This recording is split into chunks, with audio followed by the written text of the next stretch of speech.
Thomas the Tank Engine wouldn't stop being a nuisance. Night after night, he kept the other engines awake. "I'm tired of pushing coaches. I want to see the world." The other engines didn't take much notice, for Thomas was a little engine with a long tongue.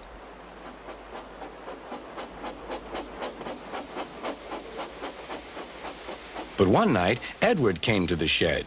He was a kind little engine and felt sorry for Thomas. "I've got some freight cars to take home tomorrow. If you take them instead of me, I'll push coaches in the yard." "Thank you," said Thomas. "That will be nice." Next morning, Edward and Thomas asked their drivers, and when they said yes, Thomas ran off happily to find freight cars.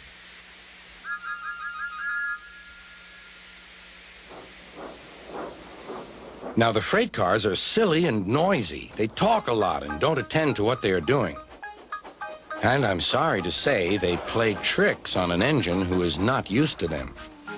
Edward knew all about the freight cars. He warned Thomas to be careful, but Thomas was too excited to listen.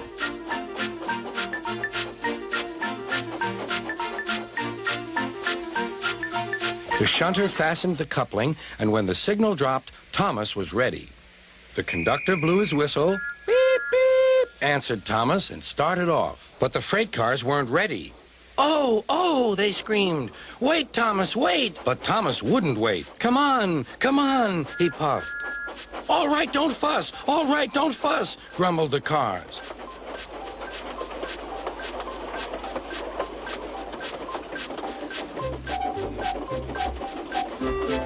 Thomas began going faster and faster. "Whoosh!" he whistled as he rushed through Henry's tunnel.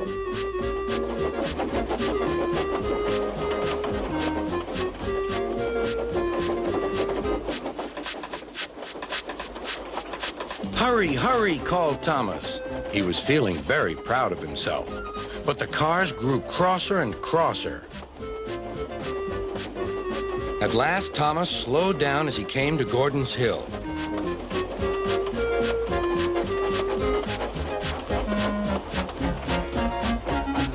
Look out for the train.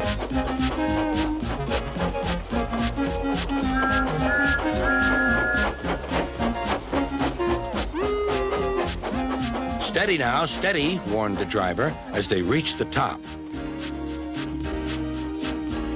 He began to put on the brakes. We're stopping," called Thomas. "No, no, no," answered the cars, bumping into each other. Go on." Before the driver could stop them, they had pushed Thomas down the hill and were rattling and laughing behind him. Poor Thomas tried hard to stop them from making him go too fast. Stop pushing, he hissed. But the cars took no notice. Go on, they giggled in their silly way. "There's the station. Oh dear, what shall I do?" cried Thomas. They rattled straight through and swerved into the goods yard. Thomas shut his eyes. "I must stop." When he opened his eyes, he saw he had stopped just in front of the buffers. There, watching him, was Sir Topham Hatt. "What are you doing here, Thomas?" he asked. "I've brought Edward's freight cars," Thomas answered.